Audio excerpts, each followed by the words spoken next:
Welcome to the CMS Cuts 2023. I'm Roderick Tong. This is Heart Rhythm TV's second week on the updates. Thank you for tuning in for the 7,000 views looking at President Andrew Cron's messages, the 6,000 views for our first weekly update, and over 3,000 views for Advocacy in Action by Jody Hurwitz. It's only been a week and we remain very busy and very emboldened. We created a CMS Strategy Advisory Task Force, 15 members led by Jody Hurwitz and DJ Lockeretti, also including Scott Greenberg, Brett Gidney, Chris Liu, Colleen Johnson, Sunit Mittal, Andrea Russo, Amit Shankar, Mark Schoenfeld, Faisal Merchant, and me. Tim Gregory is leading it from the staff with support from Anne-Marie Smith and Lisa Miller. The tone of this was that we're going to fight this. No one in the task force committee felt that these cuts are acceptable, and it's fair representation for all members that these cuts should not be tolerated. We agreed, though, that we must have a unified message in determining the course of action and the strategy. A option, which is accept no cuts proposed for 2023, or B, accept the recommendations of the RUC. For this, we need to continue with council, with Capitol Council, increasing discussions with our membership and within the task force to be able to deliberate what the best strategy should be. It's important to emphasize also that the Board of Trustees previously recommended accepting the RUC recommendations for the new valuation on ablation codes. On August 8th, there will be another emergency meeting with the Board of Trustees to reconsider these recommendations. Members of the ACC and HRS continue their advocacy efforts with a number of staff members meeting with congressional representatives, one of them, Joe Marine, one of our fearless leaders with the ACC, who will be on the Voices segment in just a moment. Capitol Council continues to arrange additional meetings to understand our perspectives and be able to help us craft a strategy. And lastly, we hope to have a Capitol Council member come on to Heart Rhythm TV in the next couple of weeks to talk about their perspectives and their history and their track record. Stay tuned as we keep you updated with this ongoing fight, the CMS Cuts 2023. And now on this segment of Voices in the second week, I'm really pleased to have a friend, a colleague, one of our Board of Trustees member, DJ Lockeretti. He's the Executive Director of the Kansas City Heart Rhythm Institute. DJ, welcome. Thank you, Rod. Thanks for the opportunity to be here at the Heart Rhythm TV. And there's a lot to unpack. There's a lot to talk about. Emotions have been running high. We've been gathering at an unprecedented pace, and you've really always been a leader for us with leadership roles in ACC and HRS. What are some of your own personal perspectives first to reflect upon? Well, I say my first reaction when the news broke July 7th was utter dismay. I was angry, and I still continue to be angry, but a more pragmatic angry. Like all of us, I mean, this really hit us very hard out of nowhere, right? So, and as we try to grapple, sort of cerebralize the whole situation and figure out why will CMS do something like this, we all have to remember that when they announced the cut last year, they said it was interim cuts. So it was kind of, we had an inclination, but nobody ever dared to think that a governmental agency that is supposed to protect the people, the very physicians that are dying on the front lines of COVID, spending umpteen hours of their given days protecting and taking care of people, would do something so grossly unjust to us, right? I think that's I still feel the same way. But I think I kind of accepted the facts and then really came to reality that we need to do something about it. And like many others out there, like what you've been doing, and like all of our colleagues in the membership have been doing, our executive committee members and board and everybody else have been doing, we actually sat down and started thinking about potential action plan and things that we could do to really fight this in every possible way we can. So on that front, I really feel blessed to be the liaison to membership, to be on the Board of Trustees, so that I can voice and really give a glimpse of how our members feel, what the priorities are. And I'm happy that I had the opportunity to do that. Well, and clearly you're not alone. We understand the frustrations that are there, the anger, and there's obviously a time for emotion, and then there's time for strategy. And what I'm really grateful is this brand new task force, which is the CMS Strategic Advisory Task Force that you're co-leading with Jody Hurwitz. And we had our first meeting yesterday. Can you take us through the temperature of that room, that virtual room? Absolutely. Like for anything else in life, disaster strikes, and then you have a crisis management team, right? This is kind of what we talked about in the board as well as with the executive committee. And this advisory task force is exactly a crisis management team. And we put together the best brains that are out there that have the field knowledge of what happened, which is the members of it, volunteer members of our Heart and Society that have been spending a lot of time in the RUC committees and advising AMA, advising CMS, doing all the really important legwork, understanding how we got here and how did we really get crossed by some of the most draconian restructuring of the reimbursement plans that CMS has never revealed to anybody else. And then how do we really bring in the passion, right, and the knowledge on the Hill and the connections that people have, and also giving an opportunity to our members who are not part of the board or they're not part of the executive committee, but these are our members that are in the community taking care of patients day in, day out, right? How do we really give them a voice?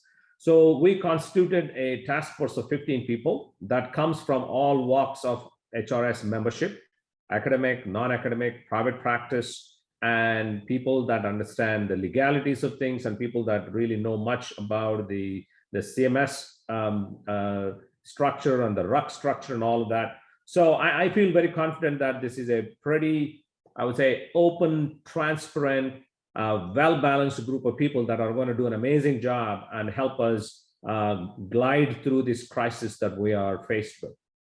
And just for our members and viewers, the initial recommendation by the Board of Trustees was to accept the RUC recommendations. And then yesterday, there was definitely a sentiment. It was a divided room. Everyone spoke out that it may be very reasonable to go back to the board and reconsider that. Absolutely, yes. There is again a dichotomy of thought, right? So you could be very intellectual about it and to some degree a little fatalistic in a sense that, gosh, when was the last time we have seen a governmental agency really yield in? And so instead of fighting it very hard, is it just easier to come up with a reasonable situation of pushing it back to the so-called RUC recommendations, even though we all have problems with that RUC recommendation itself because of many number of reasons, of the type of examples that were used and the participation levels. All of that is something that we can discuss on the side, and we all know about it. But the sentiment, if you really look at the Twitter polls and the Discord polls and everything else that happened, 88 to 90% of our members strongly feel that this is something that we got to fight back, right? It sounds obviously impractical, but we have to honor the voice of our members, right? Because I think we all are very well educated. We may not be educated in the politics or the retail politics of the Hill of how deals can be made or how you can negotiate give and take. But I think we really have to go after the fight. And that sentiment was quite reflective even amongst several of the board members. And so I think the majority opinion was that we have to go back to the board so that we can actually put on a full fight, very well understanding that I think I want to remind our members that, I mean, we're going to fight it all out, but there is a possibility that we may not win, but it doesn't mean that this is not going to set a precedence and really help us mobilize and reorganize ourselves to really keep this topic at the front and center of everything that we do in our Heart and Society. Right. So although we haven't made a decision or deliberated, we recognize the extreme opportunity, but the extreme responsibility to make a recommendation on behalf of all of Heart and Society members to the board. And we haven't deliberated there. There's the two schools of thought, but what's very clear is we have to have a unified voice in the end. That's very true. I think we cannot go with divided voice. We cannot be divided in what our ask is going to be. I mean, if you really talk to people who have experience on the Hill, and especially when we're talking to lawmakers, we cannot confuse them with one contingent wanting one thing and the other contingent wanting the other thing. And that is one of the reasons why we want to go back to the board, really explaining the sentiment as well as the reasoning behind it. As many people have felt, I mean, the gains of really honoring the RUC audit are really not that much because it is a huge hit. the initial ask is going to be to really push back and stall it at 2022, and then really make a case for why even the interim cuts that were made in 2022 were really interim in nature, and that there is still room for negotiation, because we were all told that there were interim cuts, and if these are the interim cuts, then I think there needs to be a room for further conversation. How we're going to get there, and how can we make our lawmakers really pay attention to this very important problem that is going to curtail access to very important, vital services that affects over 6 million people in this country, especially the low-income population, especially the racial minorities and vulnerable population like young people and elderly patients. How do we really prevent this downward slide of a governmental body pitching one group of physicians against the other in this game of sort of a wholesome pie, right? The budget neutrality is an interesting phrase that everybody throws at us.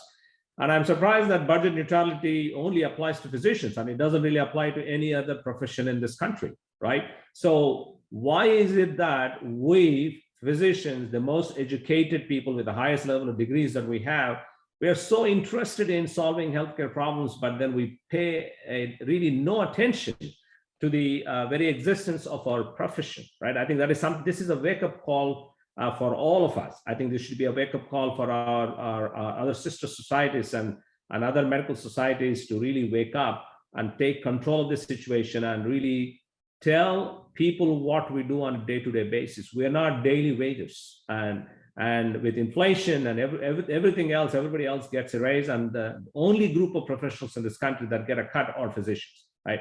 I hope you agree with me on that. Well, DJ, we appreciate your passion and your leadership. I'm grateful to be on that task force with you. It's very clear the only consensus is that nobody's in support of these cuts. What we will deliberate on and figure out is what the best strategy is. Do you go for the moral high ground and the existential high ground, or do you go for kind of somewhere in the mid ground to be able to decrease some of the losses? And for that, we'll keep people posted. But thank you for joining Heart Rhythm TV. Thank you for your efforts, and we'll stay in touch. Thank you for the opportunity. And I once again want to thank Andrew, Jody, and the rest of the executive committee, as well as the HRS staff members who have been working very hard at it. It's very hard when you are sort of faced with a very unprecedented situation, and it's very easy to point fingers. What all I have to remind our members is, ladies and gents, we are in this all together. This problem is our combined problem. We all have to work together hard in a very strategic fashion, support each other, and come at processes that are going to be viable so that we can peg this off. So thank you all for the support, and again for the opportunity and everything that you do for the organization. Stay tuned. Thanks, DJ.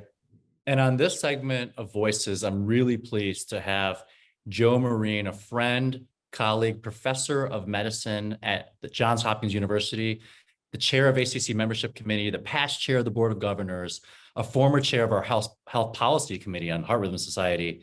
Joe, welcome. Thank you, Rod. It's great to be here. I've enjoyed Heart Rhythm TV. It's a great innovation, and it's a real honor to be with you.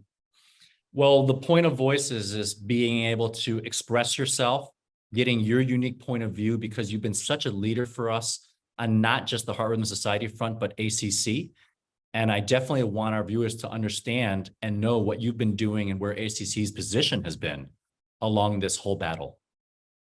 Well, we've been front and center, and we've been very, very concerned about this issue. This is going to be a very, very severe issue for EP, and we recognize that. The ACC has been involved in advocacy for a long time, particularly with payment policy.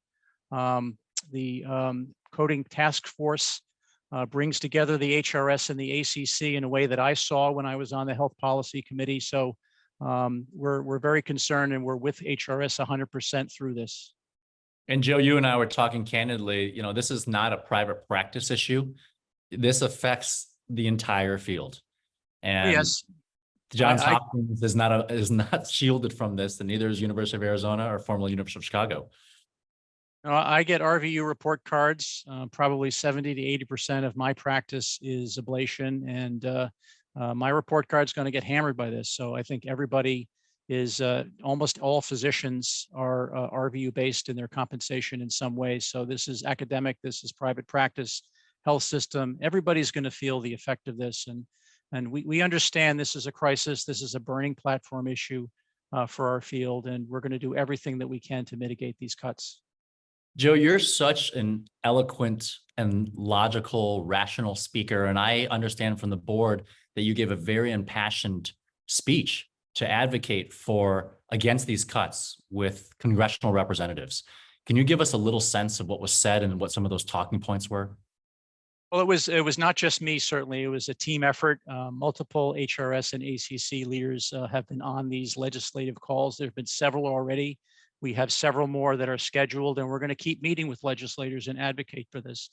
But the central message is that these cuts are going to damage our field. They're going to damage our field now. They're going to damage the field in the future. And they're going to make it so much harder to recruit fellows in training to come and commit to do 2 additional hard years of training when there's no return on investment from that additional training. The RUC has moved to a time-based system that does not properly value the additional complexity of the procedures that we do. We pressed upon the legislators and their staff the complexity of the procedures that we do, the intensity of the procedures that we do, and how much we learn in training. We feel these procedures are as complex as neurosurgery and heart surgery. We've also expressed to them that the cuts will inhibit our ability to recruit fellows for the future. And that's really something that's going to harm patient access, both in the short term and the long term. And one solution that we were talking about internally is, well, then maybe you have to shorten the fellowship to a year, which clearly, in the end, the patient will lose out and quality will be compromised. You know, how does this also impact some of those that have less access and those that are already disadvantaged, Joe? No doubt. You know, we have fewer people willing to do these procedures in a time when we, of course, as we know, there's more and more patients who have atrial fibrillation. You know, one of the reasons these codes get revalued is when there's a marked increase in utilization of procedures. But as we know, the reason for the utilization is that we've been successful in mitigating and helping patients with atrial fibrillation. They're coming to us. We're getting these patients referred to us for very good reasons. These are among the most high value procedures that are done in medicine. And so with fewer doctors willing to do them, there's going to be unequivocal loss of access. Jill, one thing that I personally found frustrating to editorialize is that a lot of people's academic careers are really building a story about the potential beneficial effects of ablation. Now we're getting better data than we were a decade ago, maybe even a year or 2 ago, with AFib ablation and heart failure, reducing hospitalization, improving quality of life, looking at Cabana, and VT ablation may even have survival benefit. The data is the best we've ever had in the field since our young field has grown. And that's particularly frustrating when you start showing more and more advantages.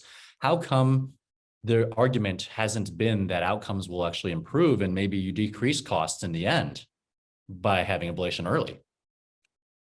You know, it's complex, but the RUC doesn't really look at this. And, you know, they look mainly at time, and they've moved more and more to a time-based system that is inevitably going to devalue complexity. It doesn't factor in things like outcomes. It doesn't factor in things like how much evidence base you have for your procedures. That's unfortunately the nature of the system that we have. ACC and HRS, I think, are working on payment reform.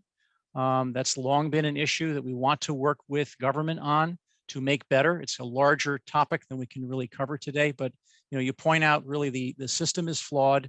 We need a better system, but in the short term, until we get to that better system, we have to stabilize payment, and 30 to 40% reductions in payment for physicians for EP ablation procedures is just not going to be able to stand.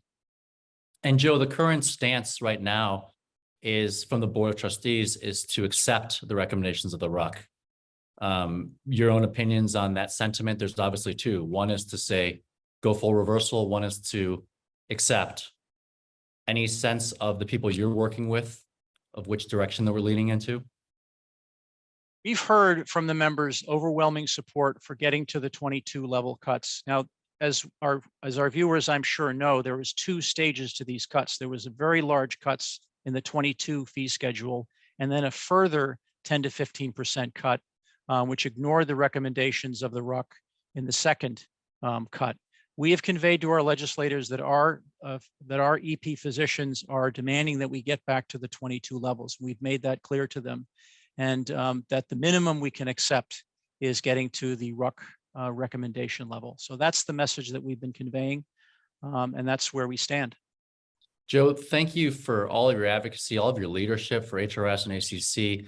We're all so busy clinically, but it's important to show the faces and the voices of those that have been advocating for us for so many years. Some action items, Joe. Everyone's got to fill out the survey and the letter, right, from ACC. Yes. What are the things that people can do right now that are watching? Well, I think you can contact your individual legislator and make them know how you feel about this. Everyone has a representative and everyone has 2 senators. Please let them know how you feel. Let them know what you do and how important it is what you do. And do this, in the short term now, but also try to establish long-term relationships with your congressman that you can then utilize when we have issues like this that come forward. I'd also make the point that advocacy is really a long-term game. It's not a sprint, it's an ultra marathon. We're excited to have more EP members who are interested in advocacy, and we hope that you'll stay with us after this issue because there's going to be more payment issues that come up inevitably in the future. I think that's a very, very strong positive that has come out of this difficult situation. We won't ultimately decide the outcome, but what we can decide is our cohesion, our culture, and our proactiveness. We've been awoken and we are together.